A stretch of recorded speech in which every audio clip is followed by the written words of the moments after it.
And before we'll serve the food, let us pray. Father in heaven, we thank you so much for another day of life, for bringing us here tonight, and as we fellowship with one another, as we prepare to learn more things and eat, please bless the food and our time in this place. We thank you and we ask this in Jesus' name. Amen.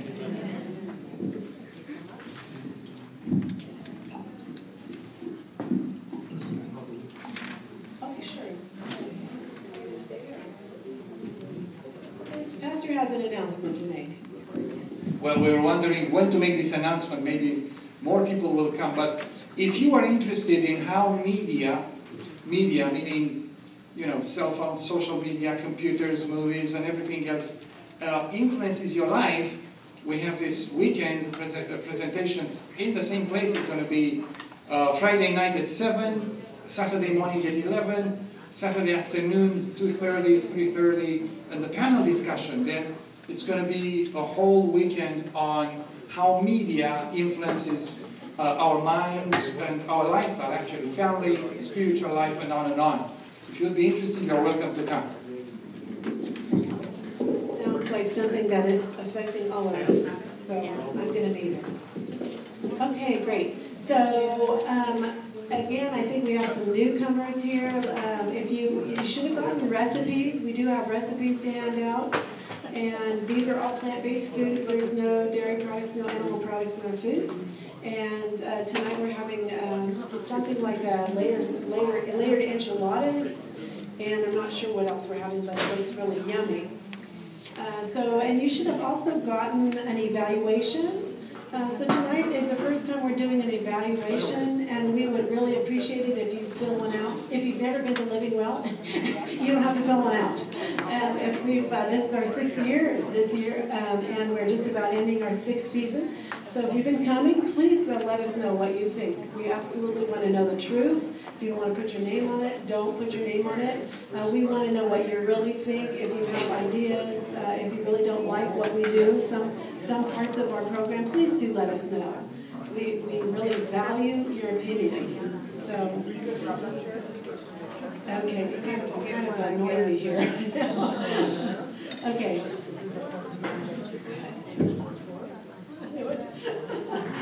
God always comes through. We think we're having a technical problems. I say God always comes through. I don't know if you've ever read the book of Proverbs. I don't know if you know what Proverbs are, but they're written by a very wise man. And they're just little tidbits of wisdom. Actually, more than little tidbits. But there's a proverb that I wanted to share with you. I think it's perfect for us because what we're here to do is to prevent lifestyle diseases. Okay? So lifestyle diseases are those diseases that are affected by what we're eating and the amount of activity we do, among other things. So Proverbs 26:2 says, "As the bird wandering, as the swallow by flying," and listen to this last part, "so the curse causeless shall not come." Okay, so let's listen to that last part. "So the curse causeless shall not come." Okay, so if we apply that to our health, if we're having some of these lifestyle diseases that we're afflicted with, like diabetes, like high blood pressure, and other lifestyle diseases, heart disease, fatty liver, it's a good chance we're doing something wrong, okay? We as Americans are doing, I'm not pointing my finger at you, okay? So we as a people are doing something wrong.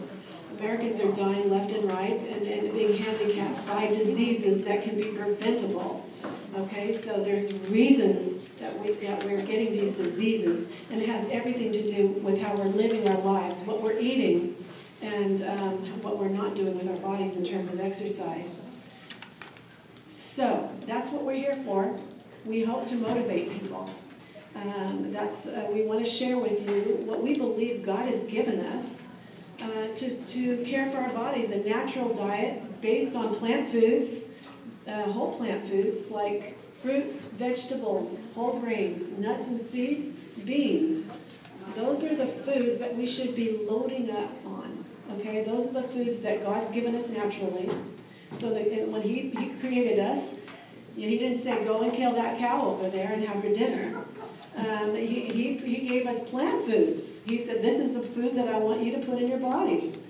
But after sin, things happened and the diet changed, and there were flesh foods that were allowed for man to eat, but that doesn't mean those are the ideal foods. If you want to know what science says, go read the literature. It's plant-based foods. Those are original foods that God gave us that promote health. They prevent inflammation, and they've got thousands of what we're learning are called phytochemicals. Years ago, I would say there's 1,000 of them, then I'd say 2,000 of them, now we say 5,000 of them. We're learning so much every day about these wonderful chemicals that are contained in whole plant foods that are not in your refined foods, okay? So, with that said, I mentioned last month a little bit about what's Adventist Health Study. Adventist Health Study has been going on for many years down at Loma Linda. And it's a study about Adventists because their lifestyle is unique. As you probably know, blue zones, if you've heard of blue zones, those are the areas of the world where people live the longest. They call them centenarians, people that live to be 100 or more.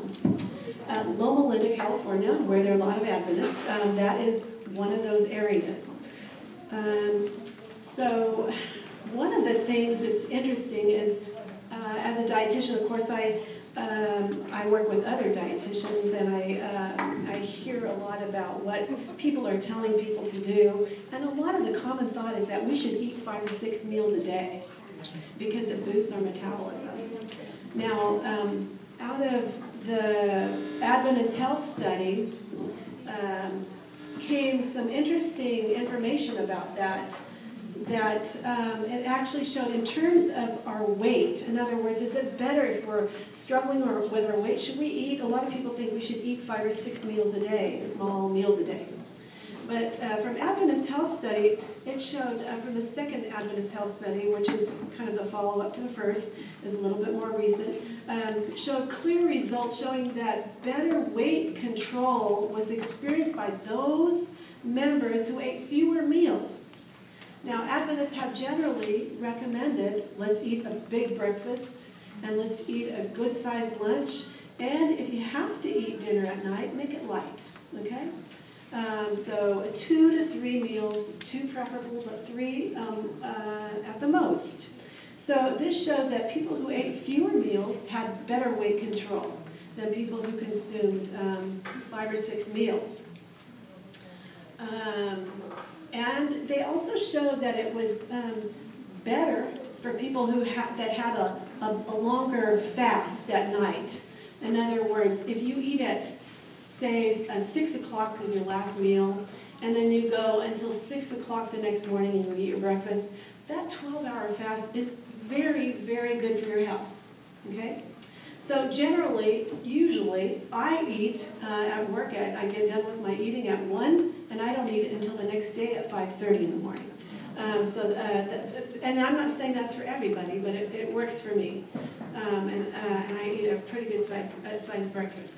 So the other thing is, if you've got diabetes, that's another thing that people think, okay, I have to eat often. It's kind of something that's carried over from years ago when medications used to cause people's blood sugar to drop, and they had to make sure they had to eat frequently. And we used to teach it. I used to teach it when I was earlier in my day. But now, with the medications that they have, and that's another whole topic. In other words, if you're diabetic, believe me, you can get off medications if you follow the right diet, lose weight, and okay, that's another whole topic. But do you have to eat a lot of meals if you're diabetic? And the answer is no. From this food and health communications that I get monthly, it's really excellent. They actually say, don't have to eat a lot of meals if you're diabetic. You're just getting extra calories. And something that's a myth is that snacking does not boost your metabolic rate. So it doesn't burn calories the more you eat. It has to do with the amount you eat and what you eat, but it doesn't, if you eat more meals, that is not going to boost your metabolic rate. And again, if you're on medications, those medications are likely not going to cause your blood sugar to go down like they used to do that. So you don't have to unless your doctor, so I'm saying this in general. So if you're diabetic, of course, if you're on insulin, I'm not giving you a prescription tonight. I'm just saying in general, that's not going to be something that you have to do. Everybody's different. Okay, so I believe in activity. I'm kind of a high-stress person. I was born that way. My mother was that way, and exercise is my outlet. I believe in it. I think I wouldn't be here today if I didn't practice it. And I want to encourage you to make it part of your life. If you're dealing with stresses in your life, if you're dealing with weight issues, whatever it is, find time in your day for activity.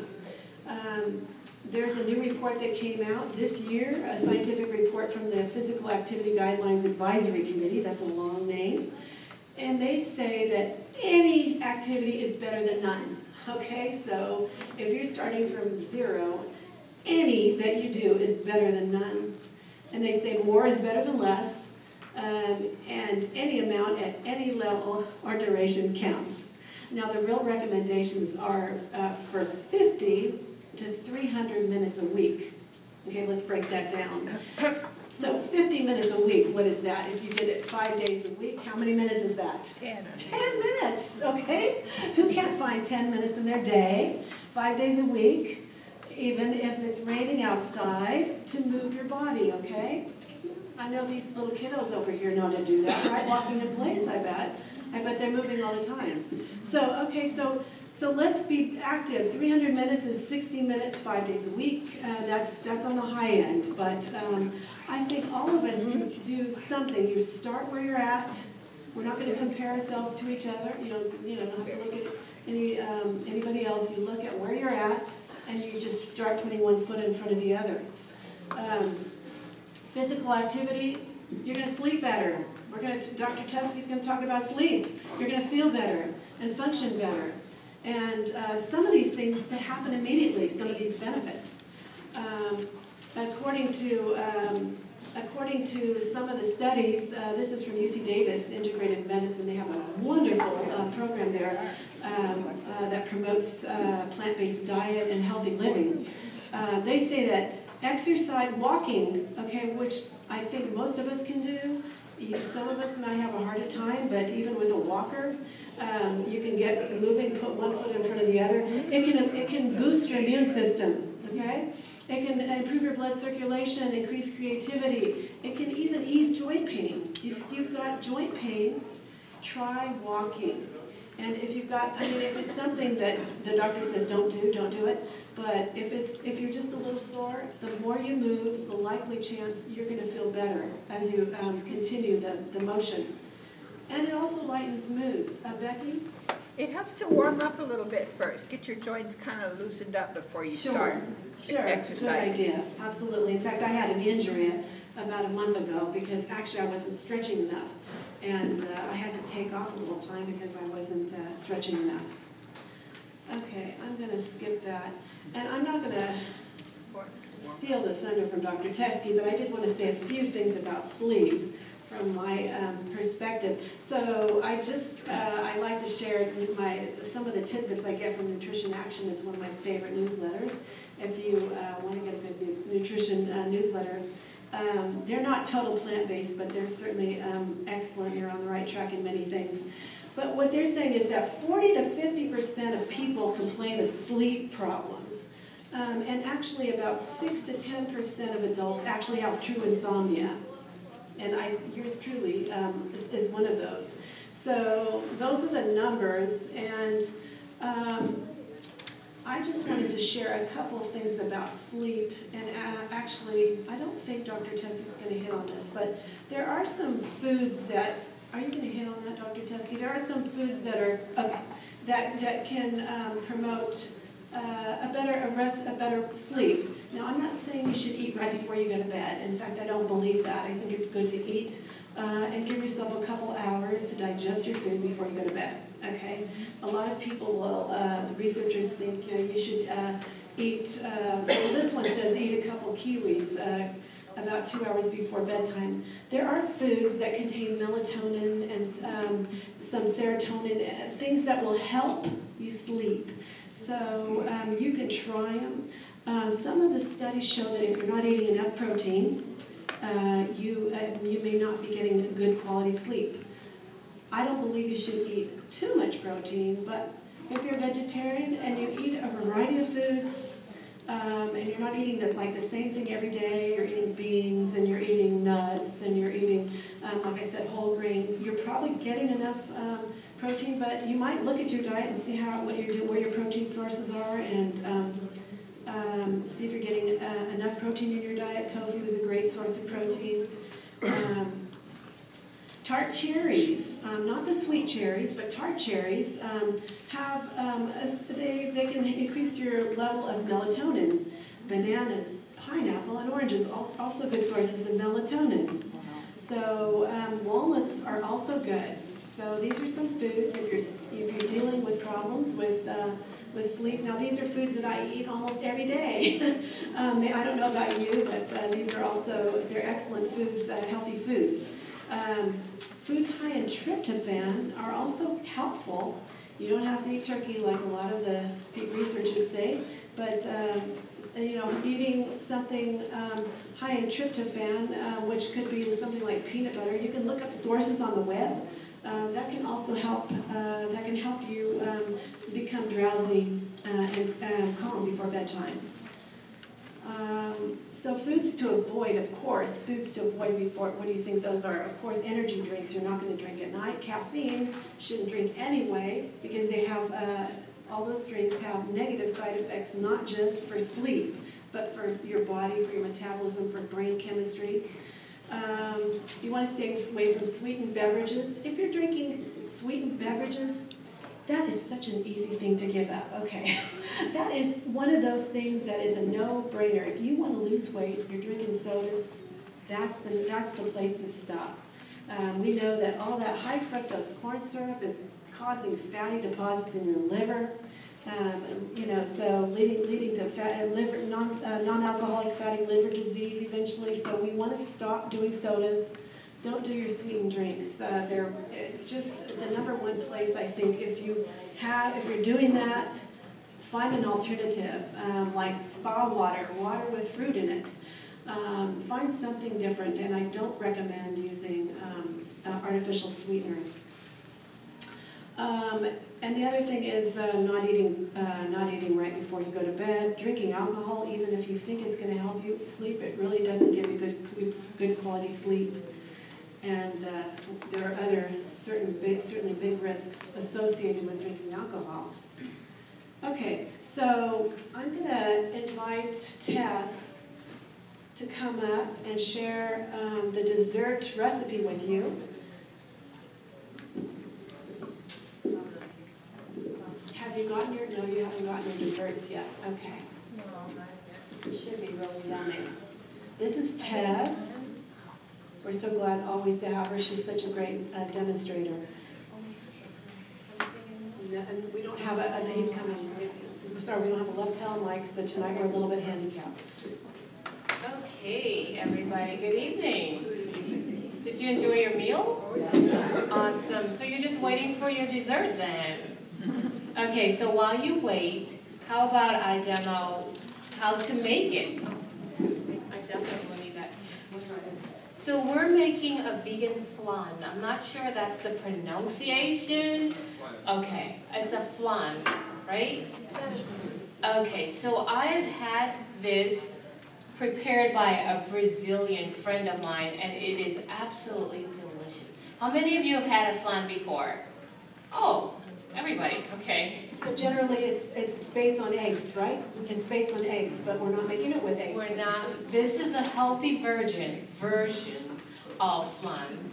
So basically for your caramel, we're going to take your dates and your vanilla and just a little bit of salt, and we're going to blend that to make your caramel. You can do that first, and then put that aside. And then next, we're going to make the main batter for the flan.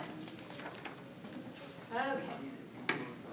So what I'm going to do, I'm going to use coconut milk. Sorry. This is in a can, right? Coconut. This is in a can, but I love this product. But I normally get mine from Whole Foods. It's in a little carton. It comes in a carton like that. And it's only $1 something, and I usually stock up on them. And I make really good ice cream. So this is a very good product to have in your pantry. All right, so we're going to put in our coconut milk. And then we're going to add our almond milk.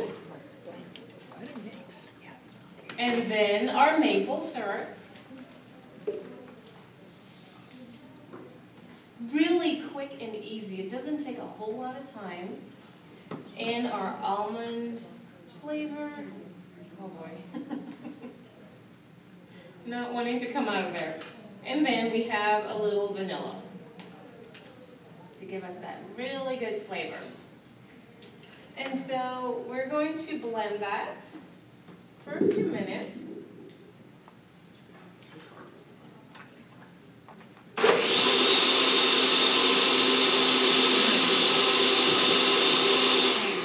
Okay, blend it until it's nice and smooth.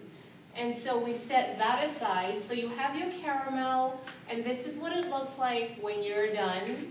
That's your caramel that you're going to put on the top or the bottom, depending on what you like. And now we're going to make the thickener.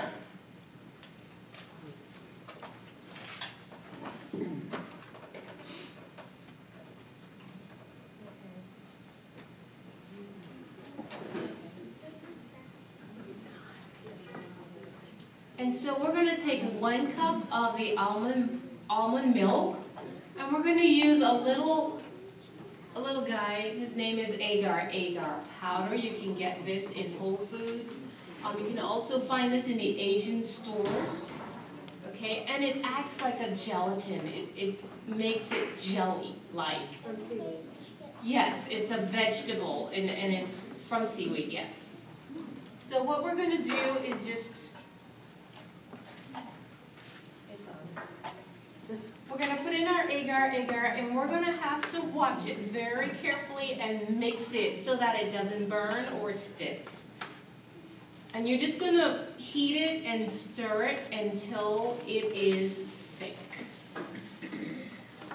And I feel it getting really hot. So instead of almond milk, you could use soy milk if you wanted, or any kind of... What I love about these recipes is that they're so versatile. You can put in your favorite sweetener. You can put in your favorite milk. If you don't like almond milk, you can add soy milk.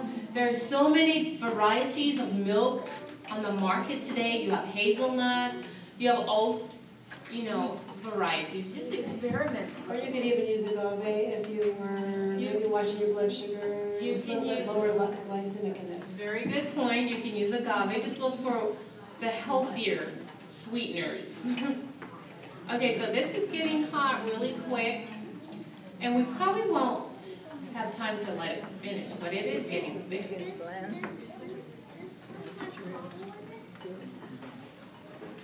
And don't try to multitask while you do this, because you will burn your flan. Yes, this is excellent. Awesome, awesome. We have a very good comment already. How do you like it? Awesome. And see how simple it is to make? And you don't have to have all those excess calories from your regular flan. You don't have to end up in the emergency room or anything of that sort. Okay, so what I'm going to do now is I'm going to pour, as it gets thick, you're going to pour that into your mixture. Yeah, for time. And then we're just going to blend it until it's nicely blended, just for a few minutes.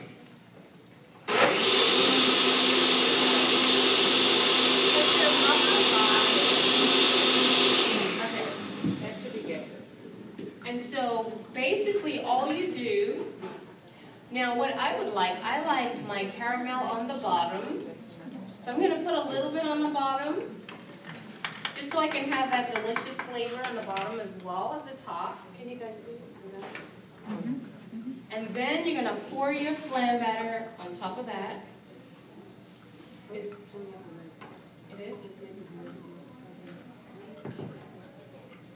That's because I don't have all the right spots.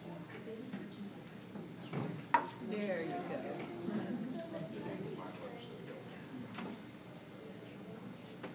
Okay, it's not as thick as it should be because of time, obviously, but it should be much thicker than that.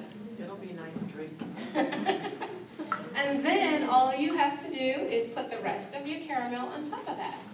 And you can experiment, you can put that in between. You can just layer it and that should be really, really good. Okay, and there you have your vegan healthy flan. Yay, thank you very much.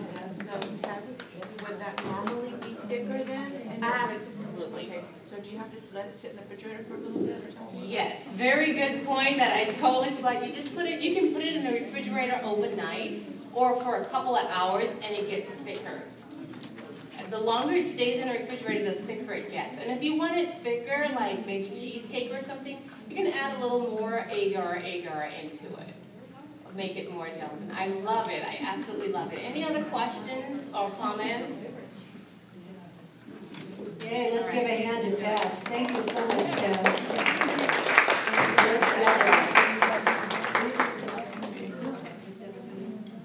I think we have one more demonstration here. Deborah is going to, okay, what is, This is a cheese.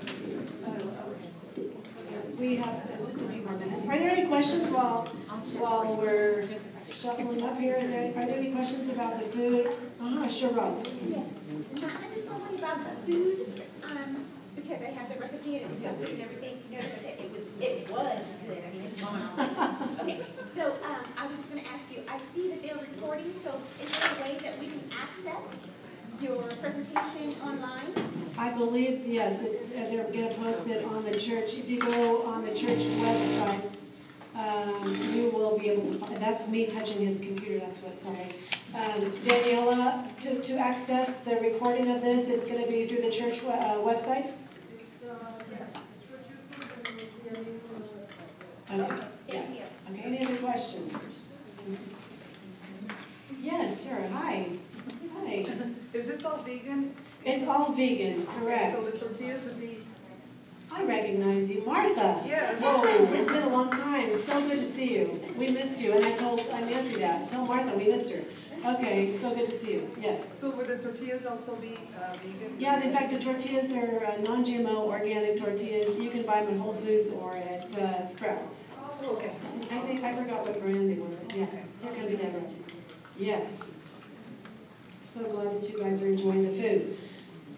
Deborah's going to come up and have a little demonstration for us. I think it's a natural remedy, but I'm not totally sure. Are we going to do the cheese? Is that what we're doing? I'm not totally sure. These ladies have it all under control.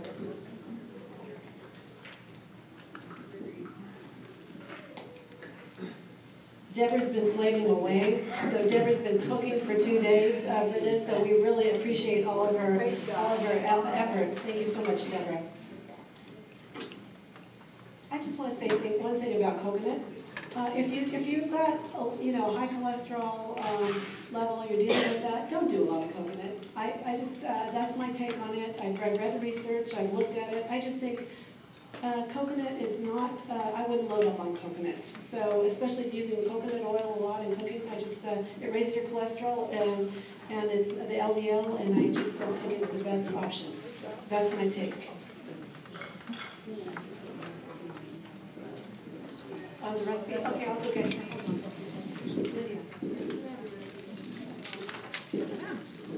Good evening, everyone.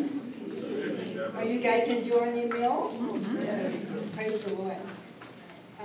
We're going to be doing an avocado sour cream, and that's what you have on your plate there, is an avocado sour cream. Okay, so, yeah, because this is the Lord's dispatch. Oh, she's going to bring some. Okay. Anyway, any questions or? Okay. Okay, we're gonna just talk it to or through, or how many of you would rather me demo it? Or talk through it. Would rather me demo it? I just don't want to We're take waiting away. for the blenders. Okay, and I know we want to give Dr. Teskey plenty of time. Yeah, too. we want to have Dr. Teskey. So Deborah, what is this based on? What is this sour cream based on? What is the base? Mostly, you know, you're used to sour cream, but some people they want the sour cream and they still want the avocado. So just not, I said, well, hey, let's make a recipe where you blend them both.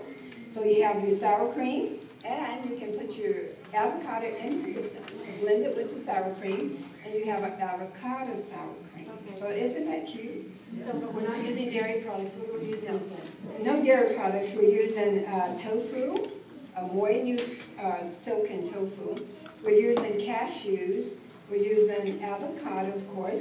And we're going to be using a little, instead of oil, even though your Veggies may have a little oil, but you know, it's not as much as you find in, you know, some of the mayos in the stores.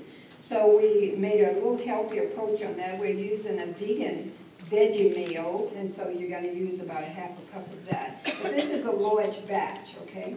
So it's not like you're putting it in one little, you know, so it's a large batch that you're making. So there are vegan mayonnaises out there. I don't know if you've seen them. There are a number of them. Some of them are based on pea proteins. There's some newer ones out there. Veggies is probably one of the older and more common ones that are out there. They have the soybean one. They have the non-soybean one. So there are plenty of them out there. So we're just going to have a little noise for a few minutes, but just to give you a basis, we may not take all the time because we want Dr. Teskey to hear from him. Is it noise not plugged in?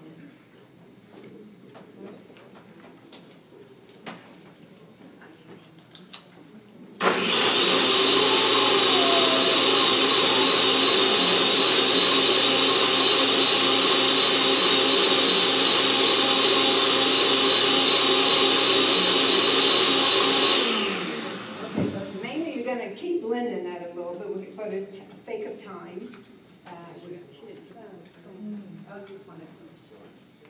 if you think I look wacko up here covering my ears, I think that's part of total health, is protecting your hearing. Okay, so when I'm 80 and I'm listening to the birds, you're going to say, oh, she was smart. So I do protect my hearing. Anytime I use anything like that, I cover my ears. Alistair? Just wondering, I noticed on the recipe you don't have any salt in there. The cashews are salted as well, or do you just use a little bit of salt? No, there will be. You will have some salt in it. Probably any of these recipes you can add whatever herbs and spices. Okay. Okay, hold on a second. Yeah, you will add a little salt. What are you adding now? This is your veggie meal. A spoon? So anyway, while I'm waiting for that, I'm going to go ahead and add my tofu.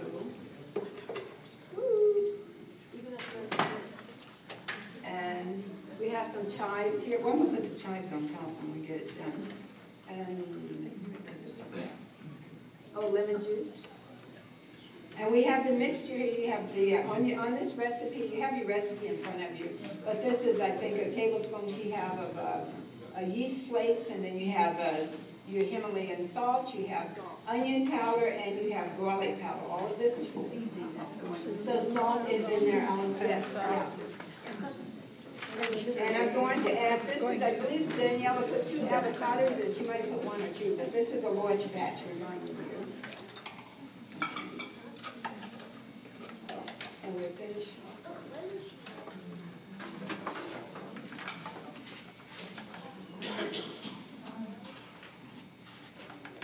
Okay. Now we're just going to blend this a little longer.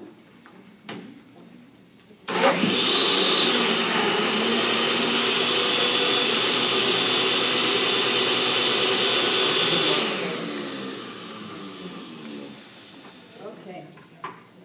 So it's not totally complete, but you know, again, for the sake of time, we're not going to, but that's the gist of it. You're just going to keep blending this until it's really creamy. And then you will pour it up into your nice little bowl and or a little jar that you know, one of the mason jars with a lid, and you can keep it in your refrigerator, you know, for a week at least. And so most people will probably finish it off, okay? And so there you go. You have your avocado. And with me, like chilote seasoning. You can put any kind of seasoning you want. You can spice it up a little with cayenne pepper, you know, just a little kick to it. Yeah. Where do you get that chipotle? You can get that at Winco, Winco sells it in the bulk section. Granulated seasoning? Well, actually, you can buy it in the container, or even I think, what is that, Smart and Final sell a larger, you can have it anytime when you. Is it a granulated seasoning? Yeah, it's like a cayenne pepper, but it's, yeah. Thank you so much, Deborah. Very quickly, the same ingredients. So you had your sour cream, and now this is like with the cheese that, she didn't get to demo the cheese. But the cheese is almost the same way that you're doing the avocado. You're going to be blending your cashews and all of that. This is a sliceable cream cheese, okay? So you can make your cream cheese, and you can also make a cheese for it. That's the cheese that you have on the enchilada, okay? And to thicken it, you use an arrowroot. Well, she used some, what do you call it? Agar-agar. But you can also use a little arrowroot if you need to. But and so this is your sliceable, and the other one was one that you would actually put on your lasagna, okay? Your enchilada. Okay, Let's give a hand to Deborah. Thank you, Deborah. Thank you so much.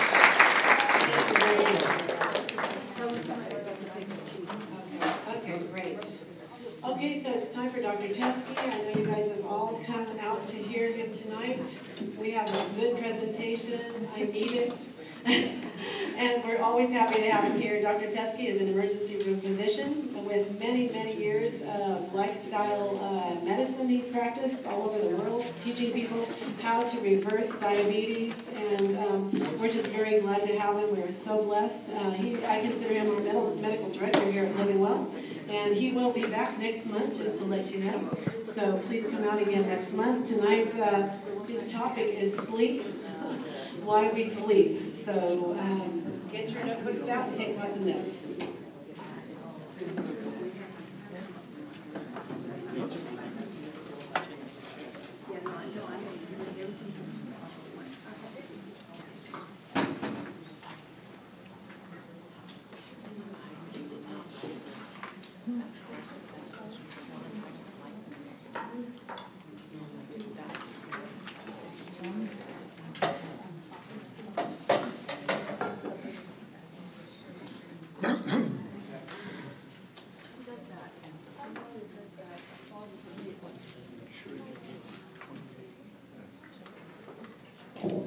Waiting. There's always some technical problems to get us stressed out. Anybody have any questions for Dr. Teske, for me? Any comments? Anybody know how to work up? Can somebody turn off the lights in at least the front half here so the screen will show up? Okay. Oh, isn't that so cute? That's got to be like a mallard, right? Or is it a baby mallard? Oh, sweet. Yeah. Chickadee.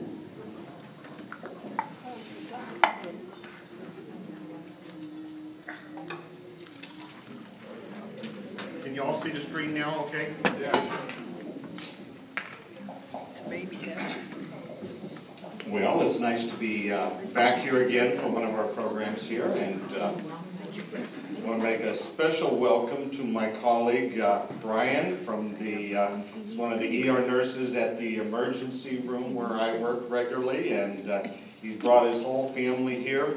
Brian has become quite a champion of the vegan diet in our ER, and he will frequently advise and educate the patients on the ways that they can prevent the diseases they are suffering from in our ER. He's been a real champion of that there.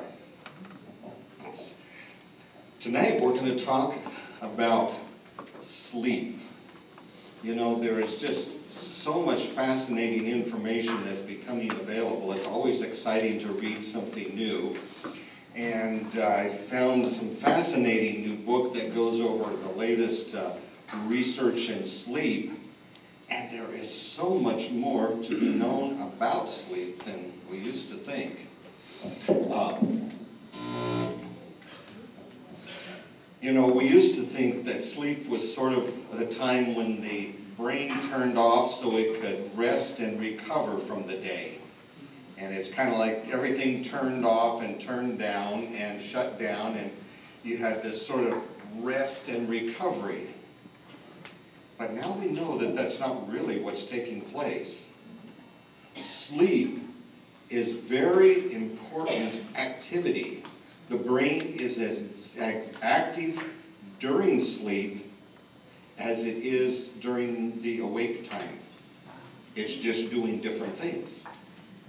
And it's like, I mean, it's just amazing what's going on in the brain that we're just beginning to discover. And we're just getting on the edges of it, and yet it's so exciting that your brain, when you go to sleep, is just switching phases and doing something different that's as important for your well-being and life and functioning and thinking and operating as what you do when you're awake, maybe even more so. And so we're going to take a look at that tonight, and again next month as well. I mean, there is just so much that we can share on this topic right here. But as we move into it, one of the things that's become apparent is the damage from sleep deprivation. And while it's been known for some time that, you know, total sleep deprivation, you know, just skipping a night's sleep or skipping several nights or even disrupting it by working night shifts rather than day shifts is very disruptive to the body's well-being and thinking.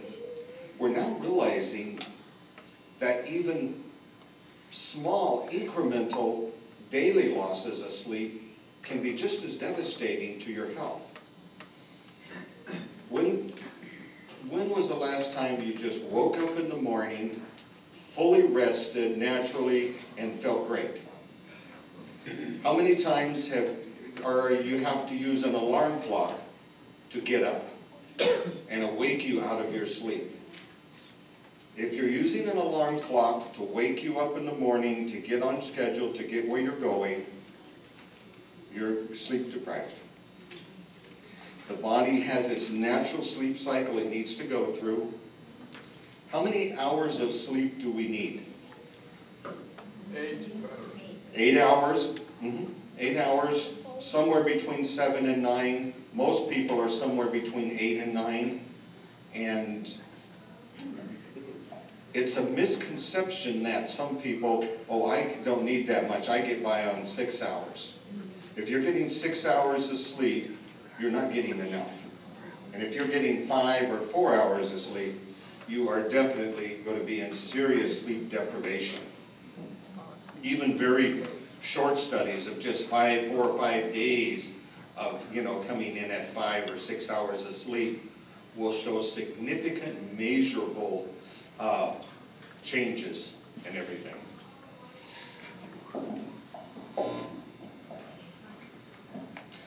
So what happens when we are short on sleep? By way of introduction, I'm just going to look at some of the damaging things that a lack of sleep does to our body. And then we'll actually go into the more fascinating, at least for me, what is your brain doing while you're sleeping? And look at the architecture of sleep and the things that we know are happening there. Lack of sleep, even these small incremental things, really damages your body's immune system. And of course, when the immune system isn't working right, we become very susceptible to infections. We depend on our immune system to protect us from bacteria and viruses on a regular basis, and we don't know how important it is till you lose it. But sleep deprivation will definitely knock it out for you. Alzheimer's disease. We now know a significant connection between sleep deprivation and progressing to Alzheimer's disease. Alzheimer's disease is multifactorial. You can find a lot of things that relate to it. But we now realize that probably one of the deepest set ones has to do with Alzheimer's disease. And next month, we're going to go into some more depth there is a whole system that flushes your brain clean every night while you're asleep. And we're going to explain how that works. I've never heard of such a thing before, but I got into the study here. Something called a glymphatic system. It is just totally amazing, and we're going to talk about how that system works and totally cleans out the brain every night. But when it doesn't, amyloid plaques build up in there, progressing to Alzheimer's. Increased coronary artery disease. I mean, we always think of that as related, as a dietary related issue. And it is, but sleep deprivation is part of that picture. A very interesting statistic. We do an experiment over most of the world twice every year when we switch in and out of daylight savings time. And in the spring, when we spring forward an hour, losing an hour of sleep for most people, the next day, the heart attack rates around the world goes up. Wow. And exactly the opposite happens in the fall. When you pick up an extra hour of sleep, you fall back in the fall and pick up that extra hour, there's a drop in heart attack rates the following day after that. Same is true for automobile accidents and things that have to do with alertness and motor, but we didn't think about heart attacks in that connection. But even just that 1 hour on one day, we can see the difference there when you start looking at the statistics spread over a lot of numbers there. But we now know that sleep deprivation, people that run sleep deprived have higher incidence of coronary artery disease, higher amounts of strokes, higher amounts of all of these different coronary related every time I touch this, that buzz picks up through there. You can take healthy college-age volunteers with no disease, put them on 4 hours of sleep for 5 nights, and they will have a 40% decreased ability to metabolize glucose. All of them would be classified as pre-diabetic with just 5 nights of reduced sleep. In other words, we need sleep to control. And part of it is we're going to learn, is the hormones are all regulated by our sleep cycles, and these hormones regulate cortisol levels, regulate thyroid levels, regulate all of these things. Your normal sleep cycle is absolutely essential for a normally functioning, fine-tuned body that works properly. When you don't get the sleep, none of this stuff works right. And we often don't make that connection. Obesity. There's a hormone called ghrelin. You heard of that? Ghrelin is actually made in the lining of your stomach. The cells that line your stomach and make digestive acids and all that, they also secrete ghrelin. And ghrelin is a hormone that goes up to the brain, to your appetite, your satiety center there, and it says, I'm hungry. And when your stomach is empty, it's putting out lots of ghrelin to say, hey, we're hungry now. Our stomach's empty, we're hungry. Why don't you go get something to eat? That would taste good, that would taste good. Why don't you go get some? And all those connections are there, and it starts working. Now, the opposite of that is leptin. Leptin is a hormone that's made actually in the adipocytes, the fat cells in various parts of your body. And this hormone basically says, hey, we've got lots of energy, lots of fuel, you don't need to eat anymore. We've got plenty. We don't need any more fuel right now. We've got plenty of calories stored up here. Don't anymore. Sleep deprivation increases the ghrelin and decreases the leptin. And they've done experiments where they take people, put them through a series of sleep deprivation or normal sleep, and then give them the opportunity of a buffet meal right there. And those who have had sleep deprivation eat way more calories. And not only do they eat way more calories, they preferentially choose the donuts and the other really, you would call, high-calorie junk food that would really pack on the weight without the nutritional value. And those, when you do a crossover study and you put those same people back on a full sleep cycle, they will choose the more healthy foods and to eat more moderately. And the ones that were the other way, when you put them on the sleep deprivation, they switch over and start doing that. It's very measurable. These little centers in your brain control those type of things. And they're controlled by these hormones. And sleep deprivation throws those hormones out of kilter.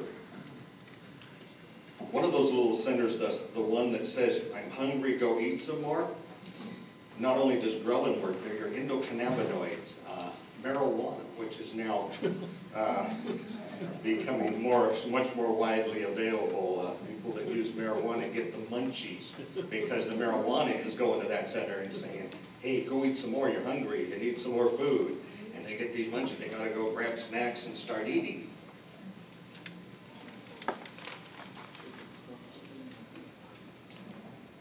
So what is sleep? Sleep is a very active process, as we mentioned in the introduction. And your brain is very active, doing a whole series of different things.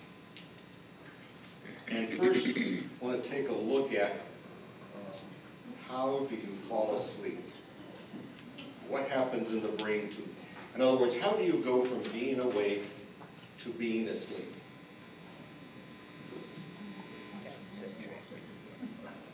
And part of it has to do with a little clock. You know, your computer has a clock built into it, and it keeps track of time. Your brain has a little clock that's built in. And it's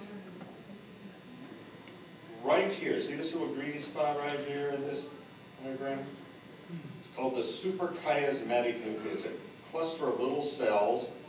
You know, this here is the main hemispheres of the brain here, the thalamus, and this is down in the hypothalamus. There's your pituitary, brainstem, cerebellum. But the suprachiasmatic nucleus here is the clock.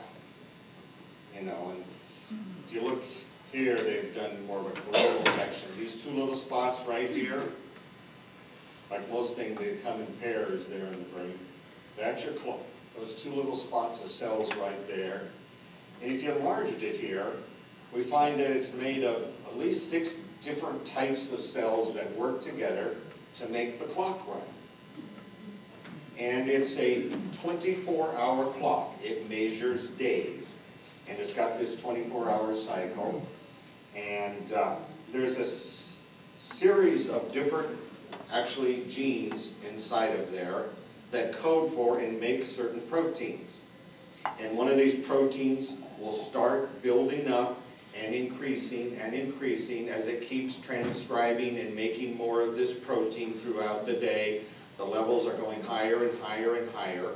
But now this protein combines with another protein and it turns off that gene so that it stops transcribing and stops making. So the more is made, the more it inhibits the gene that's making that program, and so it stops making it, and then the level starts dropping down, and finally it drops down so low that there's nothing left to inhibit it, and then it starts making, and that takes about a 24-hour cycle to do that. And so you've got this clock that's going round and round and round. And of course these proteins are interacting with other parts of the cells, and remember this is a neuron part of the brain, and so it's sending out electrical impulses. And these electrical impulses is sending out continuously. The intensity increases, increases, increases. It reaches its peak output of sending signals out around midday. And by then, it's starting to decrease and starts going down. And you've got this 24-hour cycle with a midday peak of putting out electrical signals. That's the clock. And this cycle, you know, you can find out exactly what the cycle is by putting somebody in a totally dark cave. They use a salt mine, and they're down in there, it's totally black, there's no outside stimulation or timepieces or clocks or anything to tell them what real time is in the world, the only thing they've got to go on is their internal clock. I mean, they can get up and sleep and eat or read or turn on lights or turn off light, but what is that circadian cycle?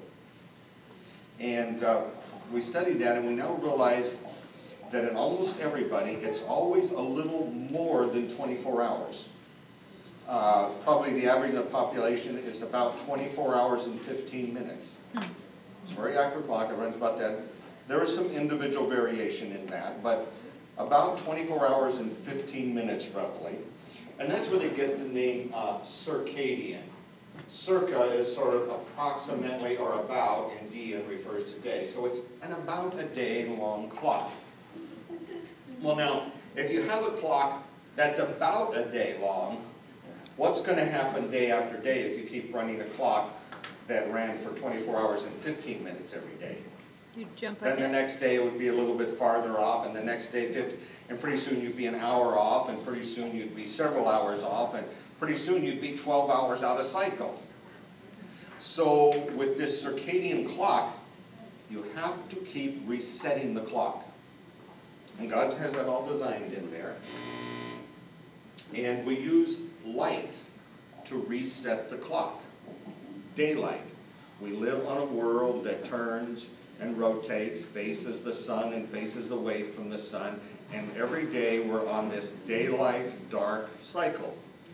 And so as the cycle turns and turns and turns, every morning we reset the clock to the same time as everybody else in the world that's got that, so we all run on the same cycle, resetting our circadian clock to be this 24-hour clock that's in sync with the world and everybody else in the world.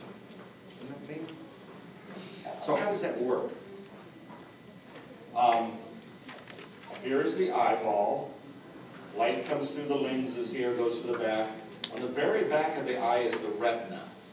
This is that photosensitive layer of cells that actually senses the photons of light that come through and focus back here on the retina. Now we've taken a little piece of the retina here and expanded it right here so you can see it. The light shines through, and here on the very back of the retina is the rods and the cones. Most of you have heard of rods and cones in the eyes. The rods are very sensitive to low-level light, and they allow you to see in dim light settings. Even a few photons of light are enough to fire these rods and to keep them and to create an image. And you know, the messages from these go through these, there's little cells here that relay the messages, and they go down these nerves, back to the optic nerve, goes through some relay centers to the back of your brain here in the occipital lobe, and that's where you see the images. Now in brighter light, the rods here, they get overstimulated and sort of burned out. They've got too many photons hitting them, and they kind of quit working because the light is too intense, and the cones take over. Now the cones can take much brighter light, and the cones can see in color.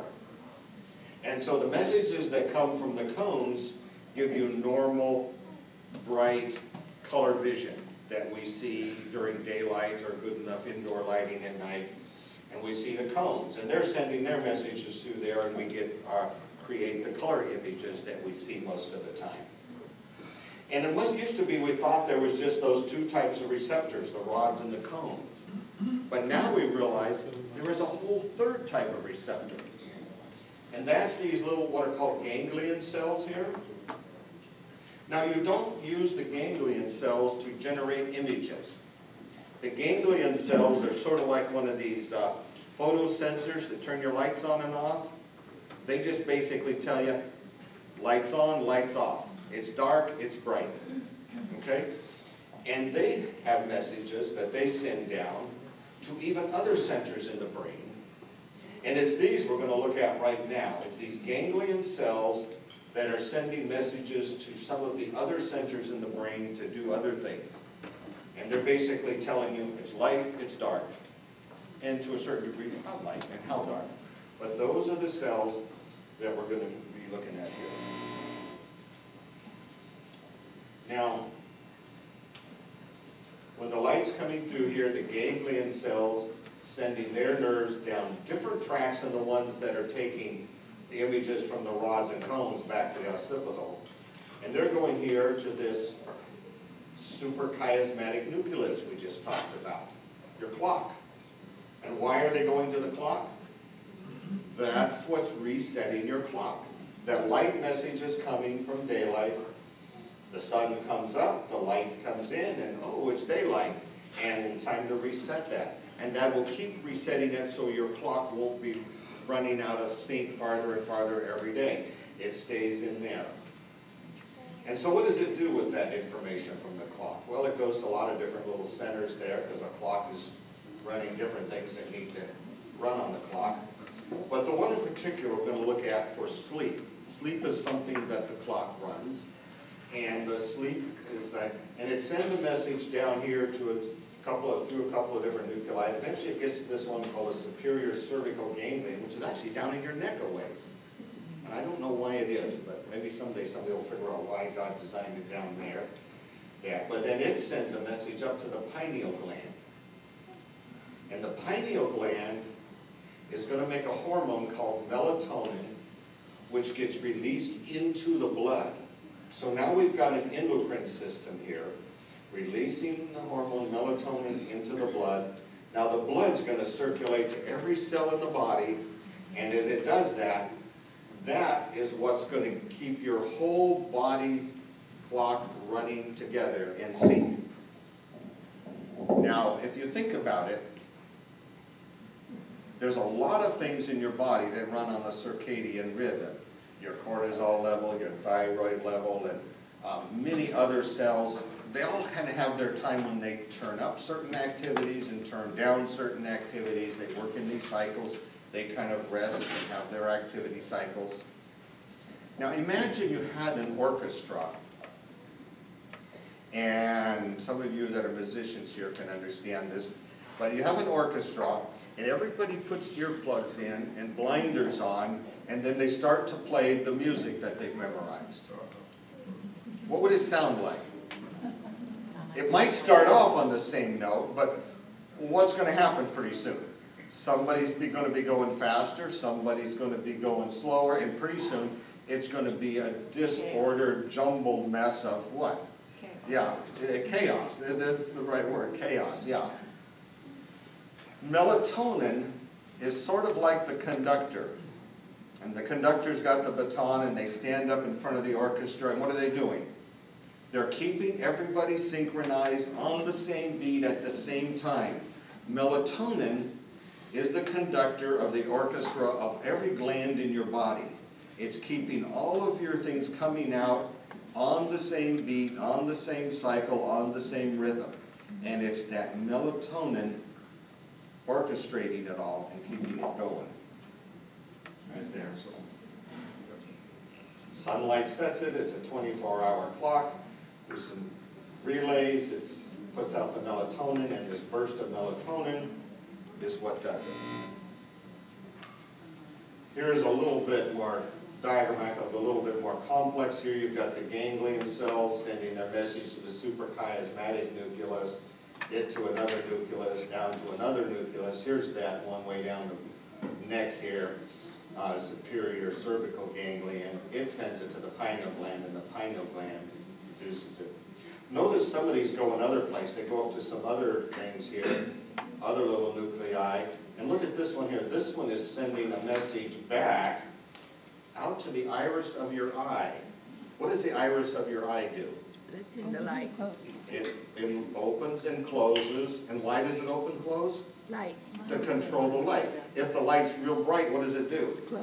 It shuts down to control the light flow in. If it's real dark, what does it do? It opens up to let more light in.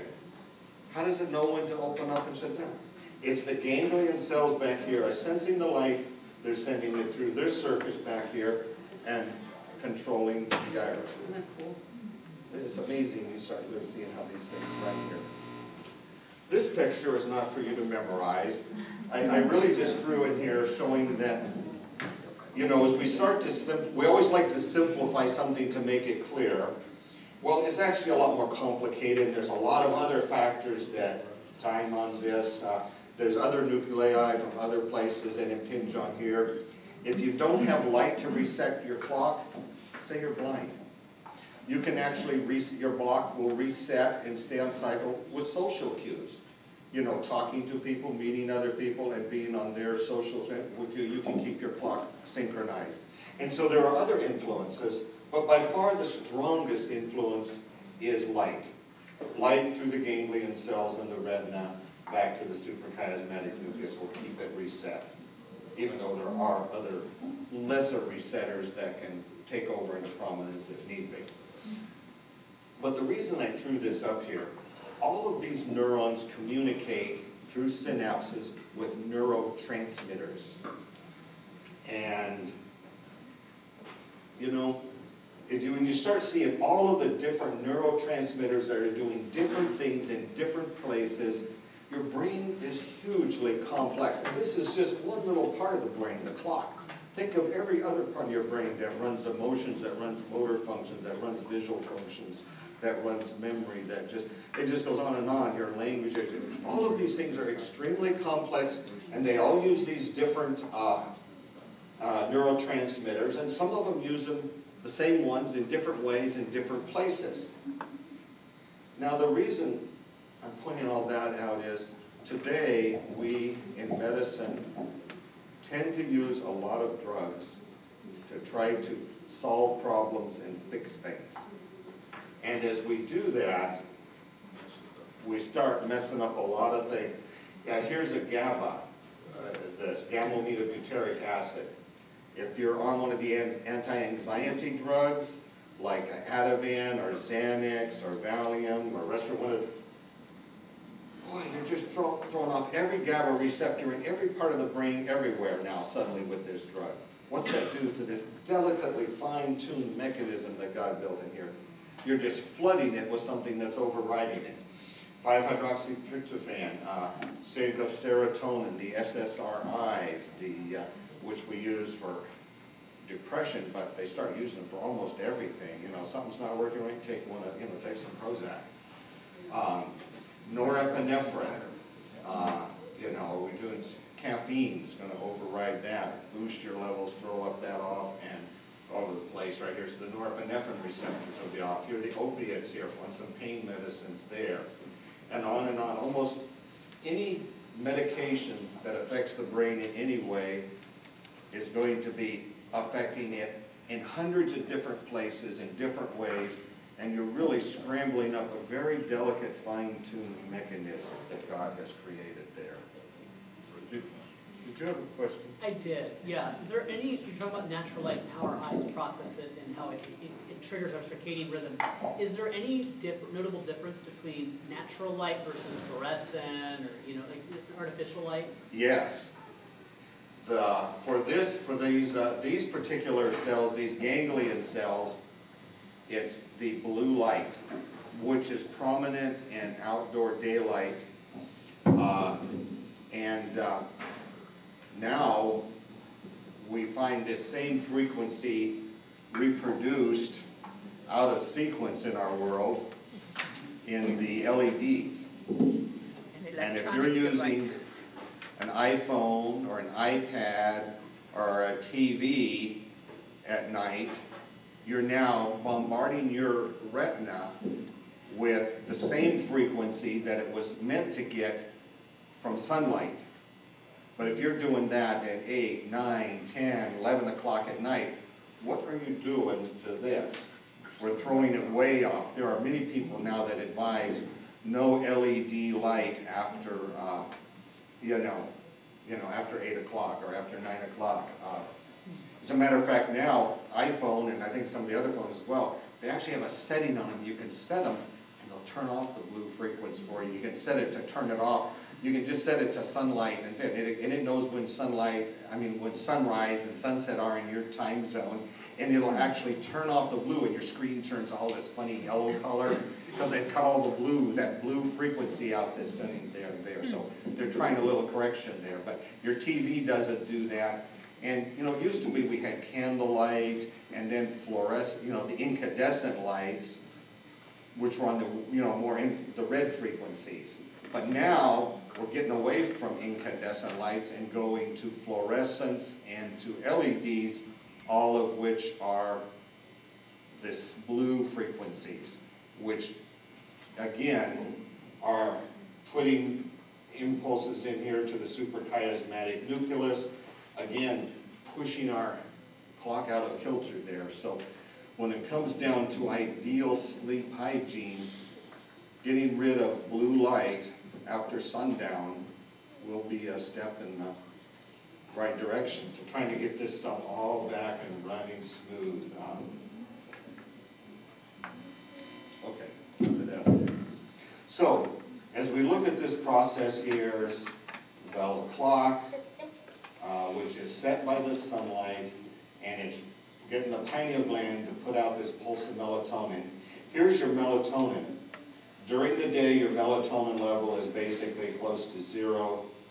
Then here, about 8 or 9 o'clock, the melatonin level is coming up, stays up at night. By morning, it drops back down to 0 again throughout the day. So you get this nighttime peak of melatonin here in your body, and it's back to 0 here. The message that comes from the suprachiasmatic nucleus to the pineal gland is actually an inhibitory message. It's sort of like the pineal gland's got a brake pedal, and the suprachiasmatic nucleus, it's putting out this message that really peaks in the middle of the day, but it's got this basically, it's sending out electrical impulses, and those electrical impulses are inhibitory impulses that are putting the foot on the brake, telling the pineal gland, shut down, hold back, not now. And then, when the sun goes down, it's dark, the pineal glands run through its cycle here, the suprachiasmatic, it takes the foot off the brake pedal. And now the pineal gland, oh wow, it starts pouring out melatonin. And then in the morning here, it's time to put that brake pedal back on again, and we shut off and turn off melatonin release, and it's very rapidly depleted in the body. It's not actually destroyed. It goes into the nucleuses of the cells. It's got powerful antioxidant properties, and it actually does stuff inside the nucleus of the cell. We don't know exactly what else happened in there, and those chromosomes, and which ones are being activated or deactivated or turned on. It's just complexity beyond where we understand at this point what it's doing there. But this is our nighttime cycle there. And of course, that cycle is controlling everything else in the body. So here, the red line is our melatonin cycle every night here. See, nighttime, daytime, nighttime, daytime. And it's affecting the adrenal gland, because the adrenal gland is putting out cortisol.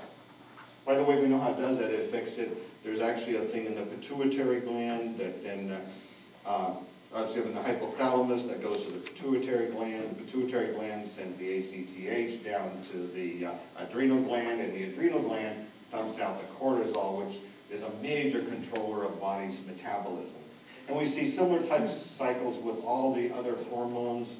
The way your liver metabolizes medication changes on the circadian rhythm. You'll metabolize certain medications very effectively or very slowly at different times in the day based on the cycle of what the various liver cells are doing. And every cell in your body is controlled by this cycle. It's got these cycles. And it's melatonin that's controlling those. Here's your body temperature, your body's core temperature. At nighttime, your core temperature drops. You're 37.1 down to 6. So it's about half a degree right here. Very consistent body temperature drop at night. And again, that's also affecting the metabolism of the cells. We know this body temperature drop is really important for turning on sleep and then turning off sleep the next morning. Somehow dropping the core temperature of the neurons there, that sort of changes the function a little bit and helps put it into the sleep cycle there. Here is melatonin with age. This top line here, babies when they are born have really high melatonin levels. They really put it out there. When we talk about melatonin and sleep, melatonin is not so much causing sleep as turning it on. It's sort of like a race. You've got all your racers, your sprinters lined up at the start line, and you've got a man with a gun that stands there and says, on your mark, get set, boom. Melatonin does that. Then there's other things that actually turn on and the race goes off. And there's other racers that actually run the sleep for you. So melatonin isn't running the sleep. Adenosine is a big one that's in the brain that's involved in there, but there's other factors in there. But melatonin, this spike in melatonin is what tells them all, go ahead, it's time to sleep, go to sleep.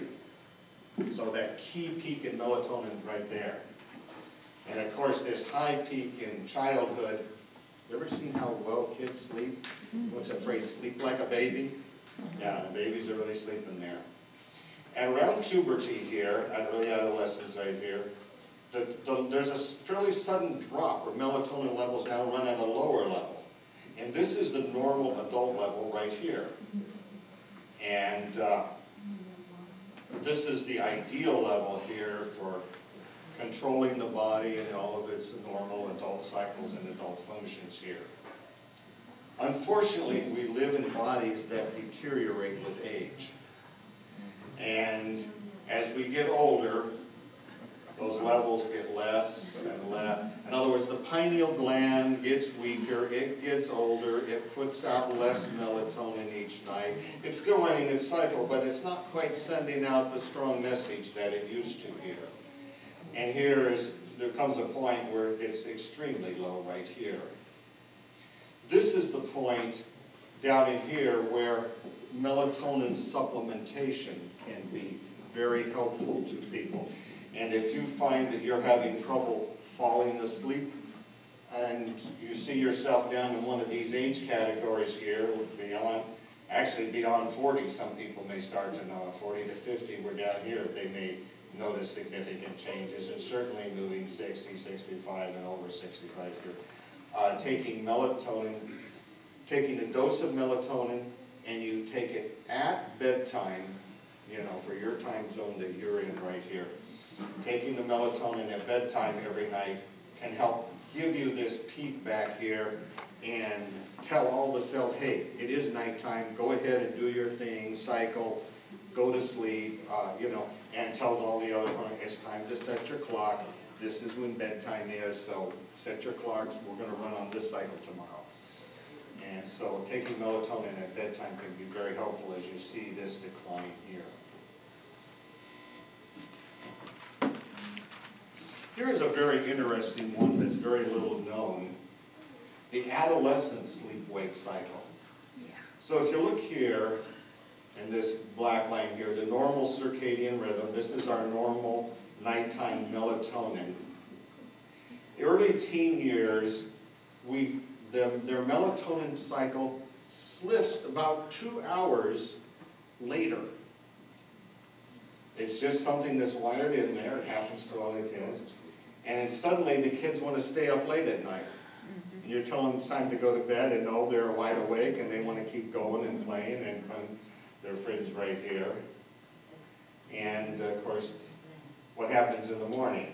Can't wake up. They're not ready to get up here, they're ready to get up a couple hours later here. They want to sleep in, and in our world, here's the normal sleep cycle. It's kind of like, hey, it's morning, you need to get up and face the world, and be on time to school, whether you're starting, we have our schools start times coinciding with most adult, job cycles here, and we're up here early, at 7 o'clock, everything starts at 7 here, where, wow, it'd be a lot nicer if it started at 9 o'clock here.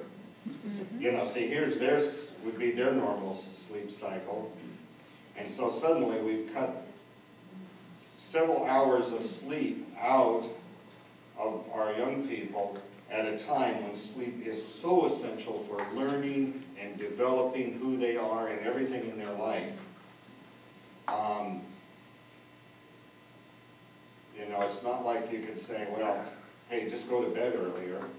The clock wasn't built that way. It's built to shift back here, It's like this is a time to start learning maybe a new independence, a couple of hours of you know, without the adults socializing, or something here is they're learning a little bit more about independence, or just on their own thinking and doing something in the evening, reading or whatever, but they're something independent here. And, you know, this gives the adults a couple of hours in the morning for their own private time and stuff before having to deal with them and the kids in the morning here. So, you know, as we move into this adolescent teen years right here, now, is that once they get into their mid-20s, this cycle shifts back here to this normal adult cycle right here.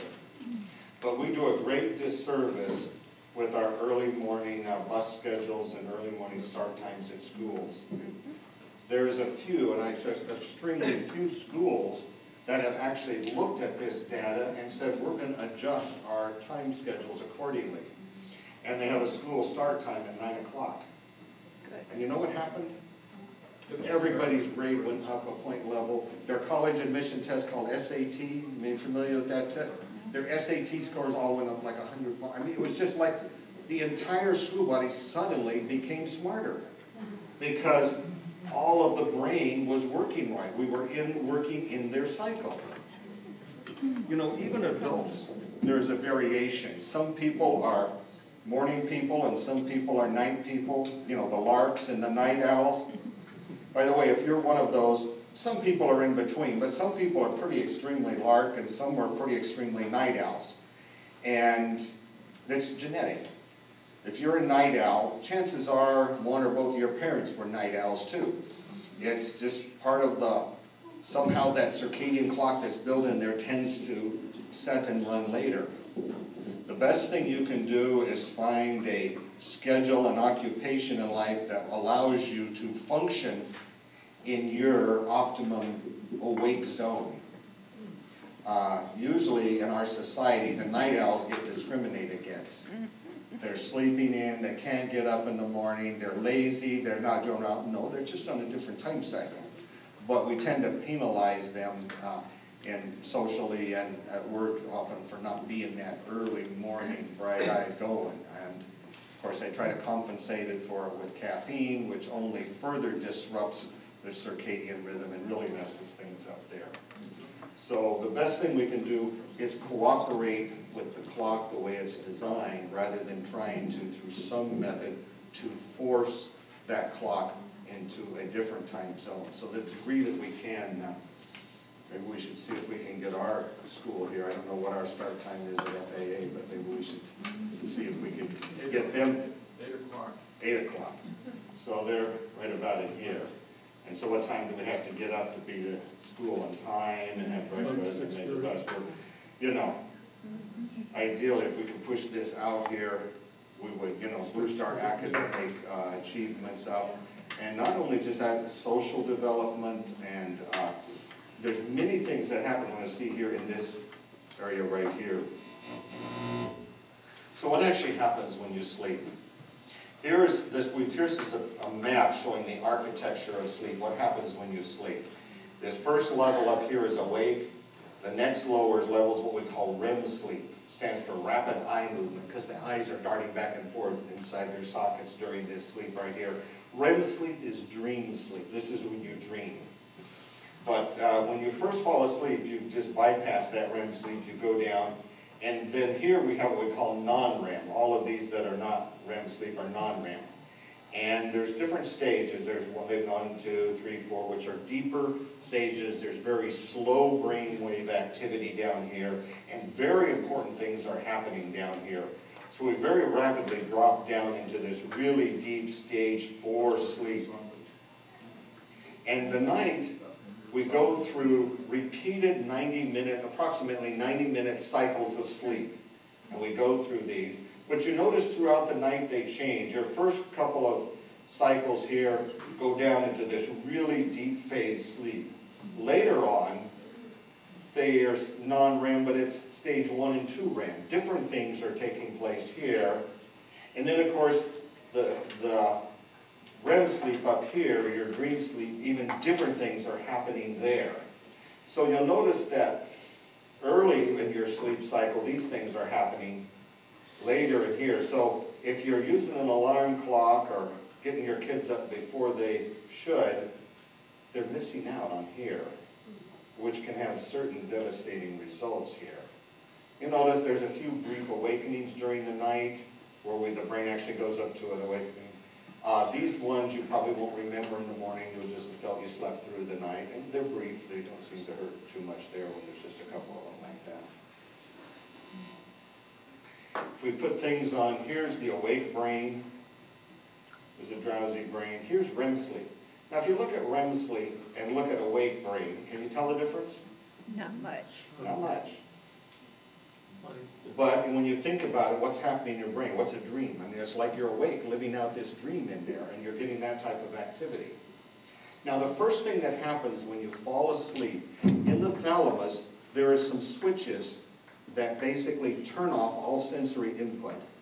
And the things you hear, and the things you would see, and the things you would feel, and all of this sensory input coming in is basically turned off.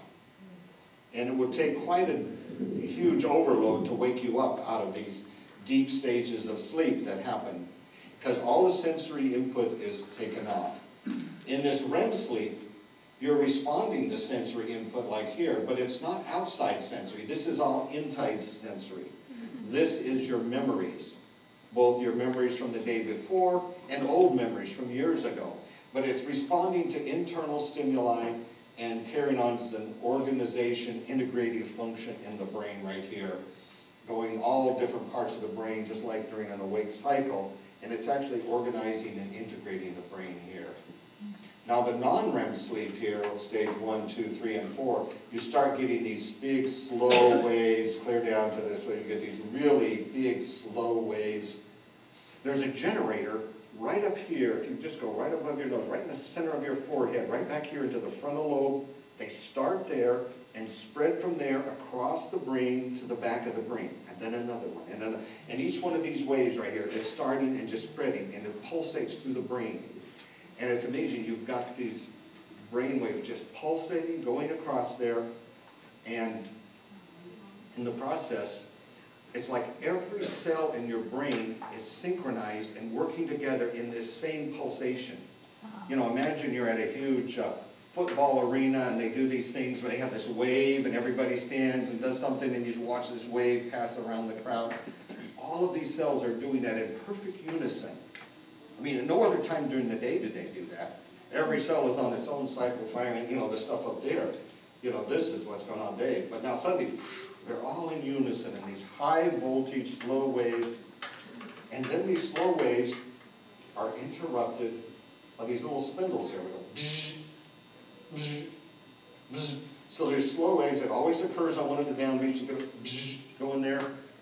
And now we know a little bit about what's going on there.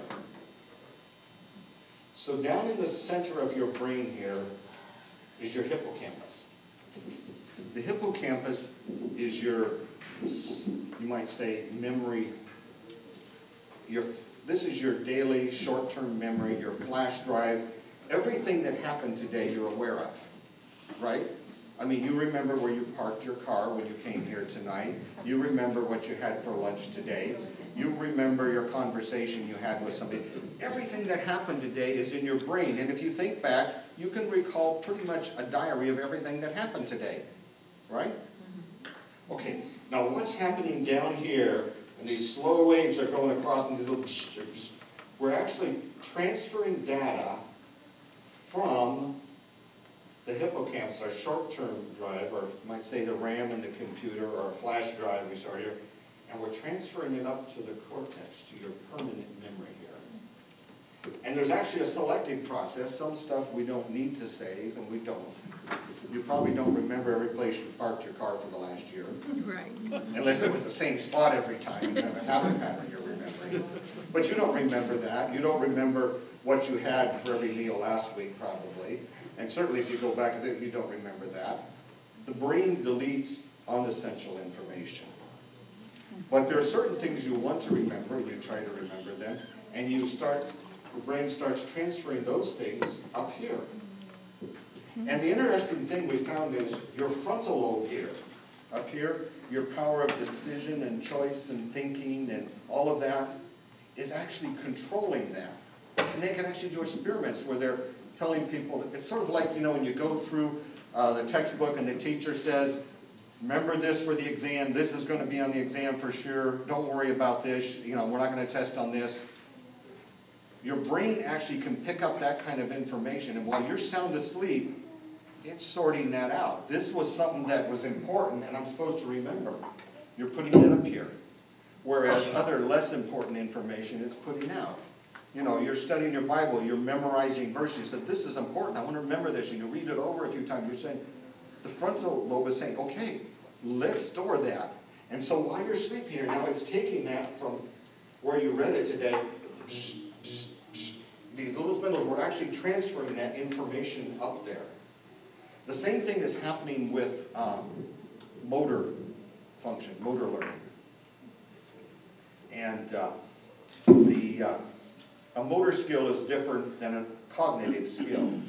Nobody explained to you how to walk, you know, to move your leg. You just started walking. It was an activity.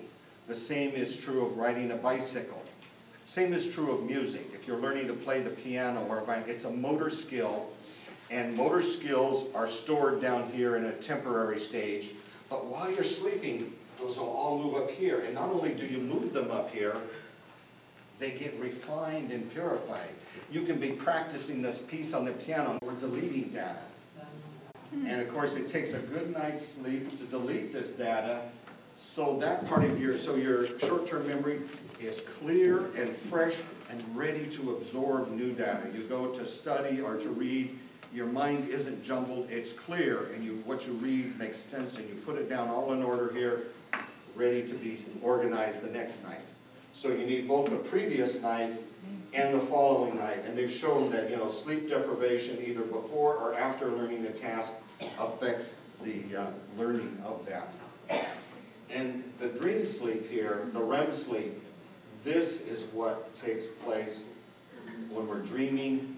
This is organizing, this is creativity, this is connecting, making distant connections, problem solving. All of those interrelationships between thoughts and ideas is taking place when you're dreaming right here.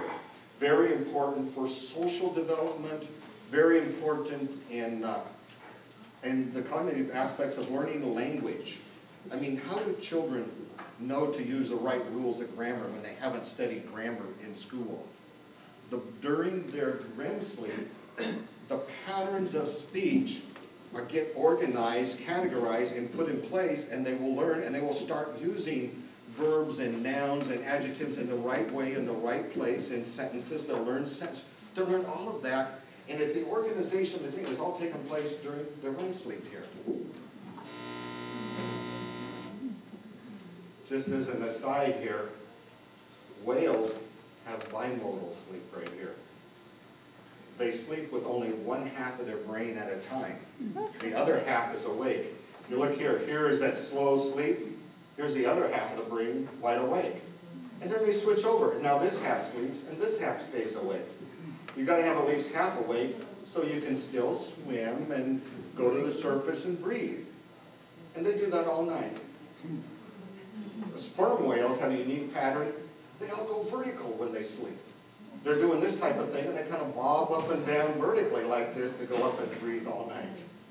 Any other time they're swimming horizontally, but at night when they're sleeping, here's a whole pod of them sleeping here. They're just going up and down like this. Birds are capable of bimodal sleep, where one half of the brain sleeps at a time. And the birds will sleep with one eye open and one eye closed. And then pretty soon they'll switch around and the other side will sleep and the other one eye is keeping open and watching for predator and keeping them safe. Now the fascinating thing, when they sleep in a row, a little flock of birds sleeps together, the one on this eye end keeps the outside eye open to watch for danger. The one on this side, keeps its outside eye open. And the ones in the middle, they go and sleep with both halves. They don't need to keep an eye on half an eye open. Now partway through the night, the one on the end here will get up, turn around 180 degrees, so that he can keep his other eye open and let this half of the brain sleep while this one keeps a watch. Oh my God. The next night, the other birds take their turn. That's not part of our... Now that all all is non-REM sleep we're talking about.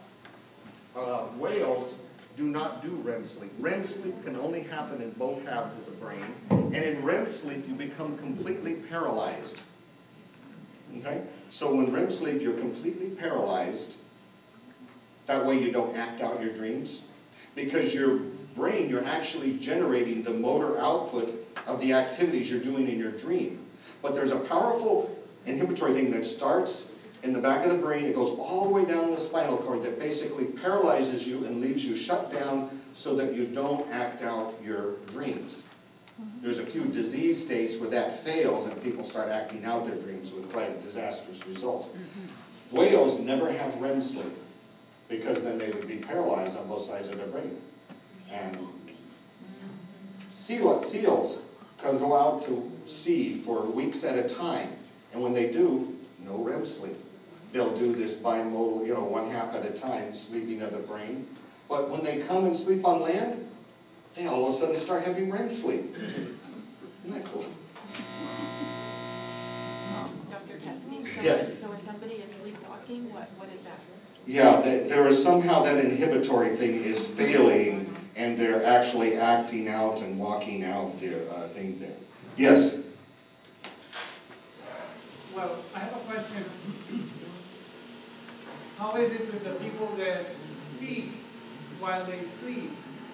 I haven't seen anybody walking while they're sleeping, but I have plenty of experience with people sleeping, talking while they sleep. I mean, actually, we were playing this game in the service with one of our friends. Well, he was talking, actually, we asked him questions, and he would answer to us some of the questions in his sleep. Yeah, usually those type of things is a breakdown in that inhibitory influence that goes through the spinal cord and the back of the brain that actually basically is in that shuts off the motor output, because somehow the motor output is going out. Yeah, for the speech or for walking in their sleep. Yeah. So the ambient, when people take that, you're essentially bypassing that whole natural protective measure. Is that kind of what it does? In Ambien, it's a little bit different. What Ambien, like all sleeping pills, does not promote sleep. Ambien is sort of like an anesthesia. It just turns off the brain. And you're not awake, you're not asleep, you're anesthetized, you're sedated. So you're turning off those things. And one of the things that gets turned off is your memory. And so, yeah, I know someone, they got up, they were taking that, and they, in the morning, they see the evidence. They got up, they drove to the store, went shopping and bought it, and they've got the receipts to prove it, and the time stamped on the receipts, and they thought they were asleep all night. Oh my. Yeah, Ambien's quite famous for doing that. Babies are almost in continuous REM sleep while they're in utero. And during REM sleep, remember, it's the integrative motion. That's when you're building all of these new highways and circuits all over. Once they move later towards getting closer to birth, they start adding some non-REM sleep. But again, it's still primarily REM sleep. By the time of birth, they're almost 50-50 on that. But they're always asleep. It's only in the very last few months that they start getting the first few traces of awakeness. So when baby is in there kicking, baby isn't responding to what you said or the music you played or where you touched him. Baby was actually just acting out their REM sleep. All of those kicks and moves is just REM sleep because they don't have their inhibitory turned on yet. And so they are just kicking and carrying on in REM sleep. They weren't actually responding to you or your music or anything. When they're born, babies sleep 20 hours a day. They get a few little breaks of awake here. The circadian clock in a baby is not running yet. And so all of you parents know the babies keep waking up at irregular times throughout the night and day. No respect for your circadian cycle at all, because they don't have a circadian cycle yet. Their clock is not running. Those proteins aren't running. You can't set their clock by this activity or that activity or trying to put them down. Just forget it, it's not going to happen. The clock isn't running yet. As we move up into, throughout childhood, they still have a predominance, a huge amount of REM sleep. They're still growing new circuits all through their brain. By the time we get to adolescence, now we get a surge or a big increase of non-REM. Here's where we're doing some pruning, adjusting, and we move to this remodeling. And it's not so much growing lots of new circuits, it's what are we doing with the circuits we've got. Sort of think of it like a block of marble and the sculpture. How does he make a sculpture of a block of marble? He cuts away parts of it. And there's a tremendous amount of pruning that's going on during adolescence there and the early teen years, late teen years up into the 20s, where we are pruning and cutting away. Again, one of the reasons we want our kids up through childhood and young adults to have a balanced lifestyle, because you use it, you know, if you don't use it or lose it type of thing, and if you don't have a balanced life, you're going to prune away all those other parts and end up with a very unbalanced brain. So there needs to be physical activity, mental activity, you know, all of the parts of life, the social, everything needs to be balanced, rounded, including some of everything. And, you know, later in adulthood, it's time to specialize then, once you have that balanced brain built here during that time frame there. Just a final note on caffeine. There is a substance that the brain uses to go to sleep called adenosine. This black line right here, you might call it sleep drive. It's the adenosine building up in the brain. So in the morning, your adenosine level is very low, you're wide awake, you're feeling great, everything's fine. Throughout the day, adenosine starts to build up in the brain, attaching to adenosine receptors. All the cells in your brain have these adenosine receptors. And as the adenosine builds up here into higher levels, you have that, I'm tired, I'm sleepy, I want to go to bed, I need to rest feeling right here. When you finally go to bed, and you flip over into a sleep cycle now, and the melatonin fired its gun, you're in a cool, dark, quiet place, all the things are right for sleep, you fall asleep, boom, now adrenaline, the adenosine levels drop, you go through your sleep cycle. Adenosine has a lot to do with actually turning on and running the engine of sleep, making these cells do the different things that they're doing there. Although it's complex, there's a lot of things. So adenosine is a big one that's driving that factor there. This is the structure of adenosine right here. Now compare that with caffeine. Notice this part of the molecule right here is virtually identical to this part of the molecule on caffeine here. So they're similar but not identical. And what happens is caffeine fits perfectly into that adenosine receptor, but because it doesn't have the other parts of adenosine, it doesn't flip the adenosine switch and tell the brain you're more tired. We need to go to sleep. It can't turn on sleep. And so taking caffeine to block all these adenosine receptors, suddenly this sleep drive we just talked about here, suddenly you block that all off. I'm not sleepy anymore. You take the caffeine and you can keep up and keep going. None of this is affecting you and you keep going. Here is a brain.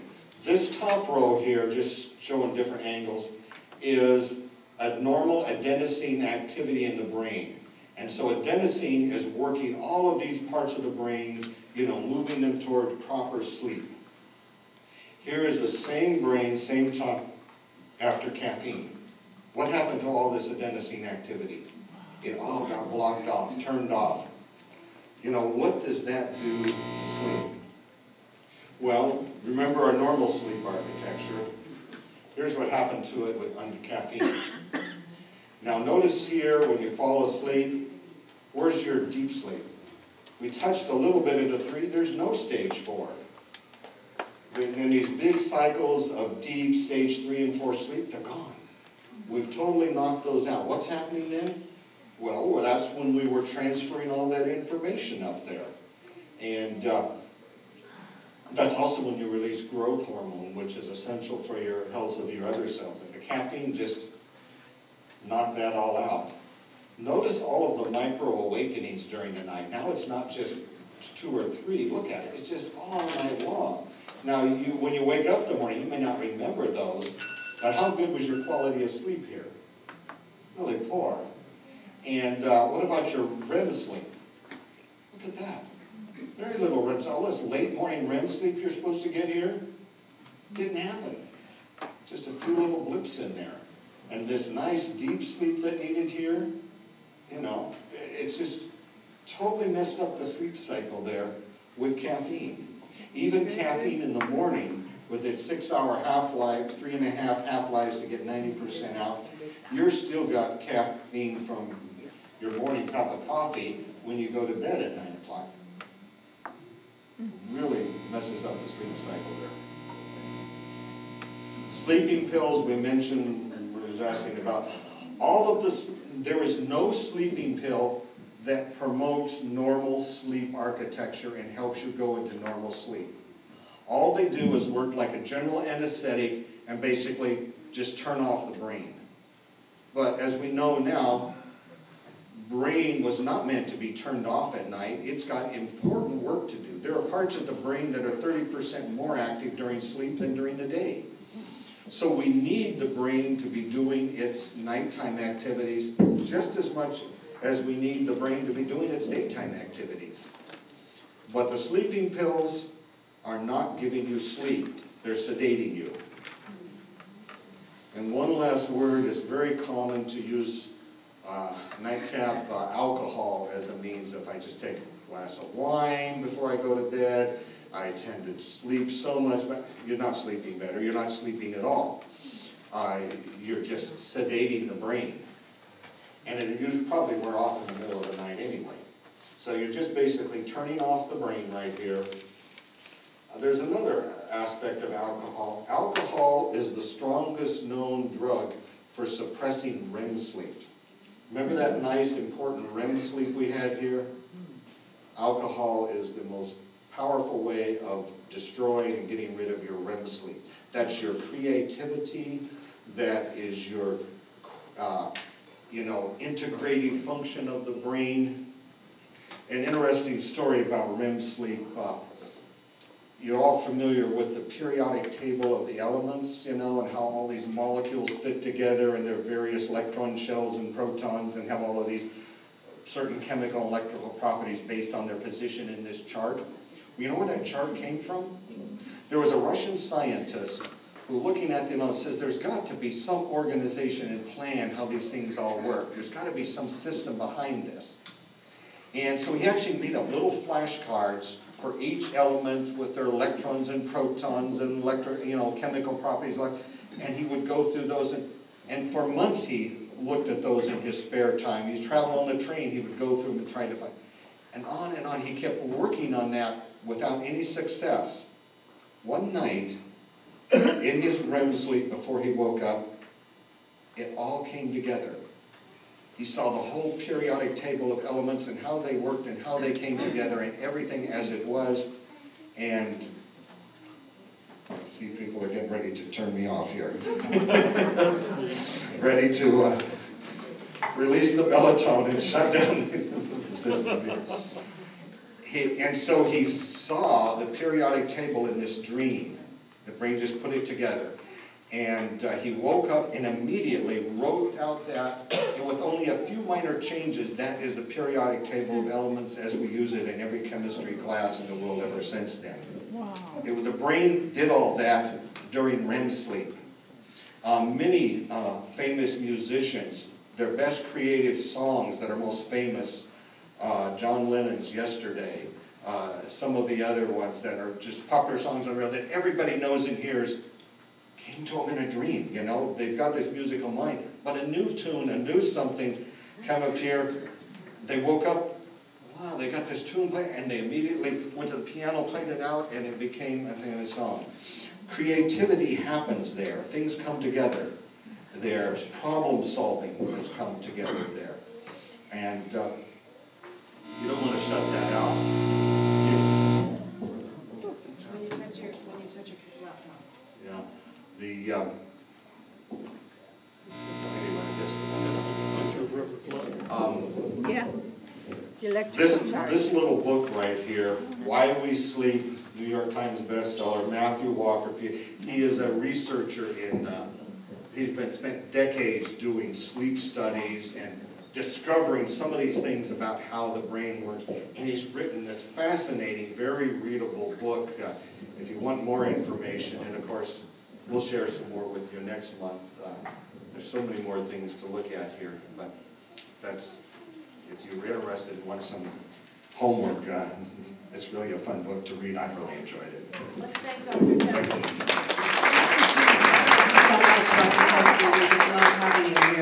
Thank you so much.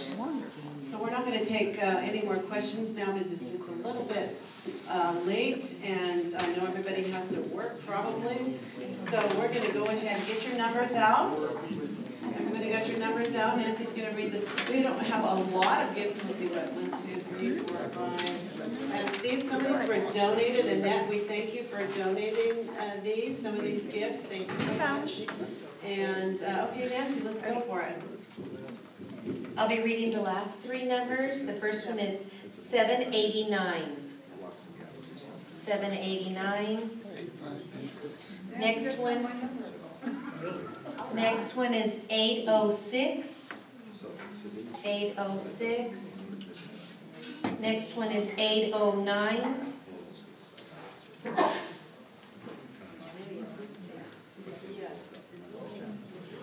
The next one is 774. 774.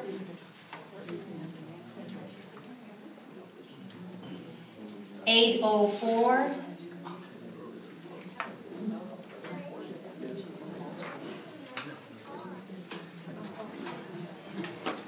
802.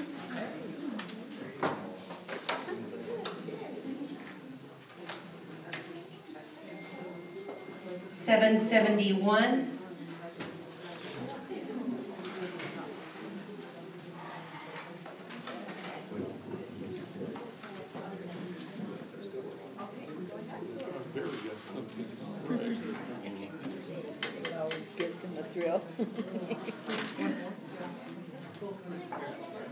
780. 782. 782. Did you say 80 or 80? 80 or 801? I don't think Okay, let me just make another announcement. Our sister church, the Clovis Church, Seventh-day Adventist Church, I think we'll owe you one. We're going to owe you one. Is having a cooking school on Sunday. If you're interested in learning how to make breakfast foods on Sunday at the Clovis Seventh-day Adventist Church from 3:30 to 6. They are going to be having a cooking class, and then the following Sunday, on the 15th, they are going to be doing easy lunches. So breakfast on this Sunday. If you're interested and you want to read more about it, I have a flyer for that. And also, if you want to know who we are as Seventh-day Adventists, you don't know much about us, and you want to know more about us, I have some books. I'd love to share them with you, so please let me know. There's 3 of them on the table. So this is tells you a little bit about what we believe, and so we'd be happy to share them with you. So next month, Dr. Teskey is going to join us again, and we hope you can be here. That will be the last time we're meeting until September again. We'll start a 7th season. So we take off June, July, and August, but we'll be here next month. And we'll have some, okay, thanks Nancy for reminding me of that. We'll have some fun, kind of summer spread, kind of sandwiches, ideas like that, easy things. So if you have your questionnaires, please fill them out and turn them into Nancy over there at the front. Vicki? 2 sides. It's 2 sides, so we really appreciate your input. We want to know how we can improve or what you think. So before we leave, I'd like to close with prayer so that we can all leave with God's blessing. Okay, so you'll bow with me. Father in heaven, we're so grateful that we can learn how to take care of our bodies. We're grateful for the wisdom that you've given us in your word. And Lord, we ask your blessing as everybody leaves here, protection as we go our ways. We ask for blessings upon us as we practice these things, that you'll help us to be healthy and to be lights in this dark world. And we thank you so much in Jesus' name, amen. Thank you so much for coming. God bless.